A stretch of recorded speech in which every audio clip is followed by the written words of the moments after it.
when I first hired Maria Santos, a 28-year-old Filipina maid with quick, observant eyes and a quiet smile. I never imagined that her presence would become the pivot on which one terrifying night would turn from tragedy to triumph. Yet that is precisely what unfolded one storm-soaked Thursday evening when my husband, Luca, and I were returning late from an art exhibit, and the wind was rattling the shutters of our old brick townhouse in the outskirts of Florence, while Maria stayed behind to tidy up and keep an eye on the place. According to the timeline she later shared with us, she had just finished polishing the walnut banister and was settling into a cup of ginger tea, when a sudden metallic clatter at the back door froze her mid-sip, the sound sharp against the muffled thunder outside. And though her heart raced, she crept toward the kitchen, instinctively switching off the light so that the glow wouldn't reveal her silhouette.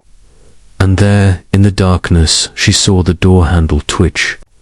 slow at first, then violently, until the cheap chain lock strained and popped,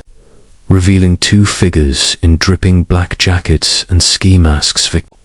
a scar cutting down his cheek like a jagged river, and his wiry accomplice, Marek, whose restless energy crackled even in shadow, both men unaware that the seemingly empty house had a steadfast guardian. Maria slid silently behind the heavy refrigerator and grasped the wooden broom handle she had leaned there earlier, her breath a whisper while the intruders stepped inside, murmuring in accented Italian about the upstairs safe and no one home, their voices like gravel in a tin can. And though fear trembled through her limbs, she remembered her father's advice from childhood in Manila. Courage isn't the absence of fear, Anok. It's moving forward despite it. Summoning that memory, she watched Marek move toward the staircase as Victor rummaged through drawers, then deliberately flicked the light switch, plunging the kitchen into a sudden blaze of brightness that startled them just long enough for her to swing the broom across Marek's knees with a crack that echoed like a gunshot, sending him sprawling and swearing,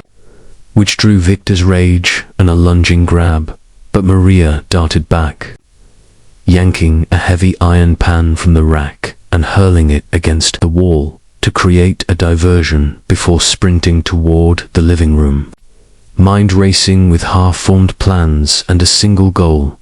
protect the Moretti home until help arrived. She snatched Luca's old cell phone from the sideboard and dialed emergency services, whispering the address as she heard Victor's boots pounding closer,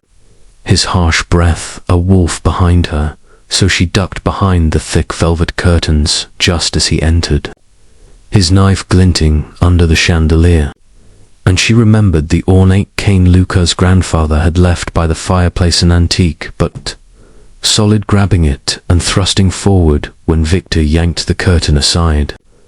the brass handle striking his wrist and sending the knife clattering across the marble floor, while his howl of pain mixed with Marek's groans from the kitchen. Maria didn't stop, driving the cane's tip into his chest to push him backward and shouting in a voice she barely recognized, "The police are coming," words that carried enough conviction to slice through the storm outside. In those frantic minutes, she felt every detail like bright sparks: the acrid scent of wet leather, the rhythmic slam of wind-driven rain, the pounding of her own heart, until blue lights finally strobed across the windows and uniformed officers burst in, weapons drawn,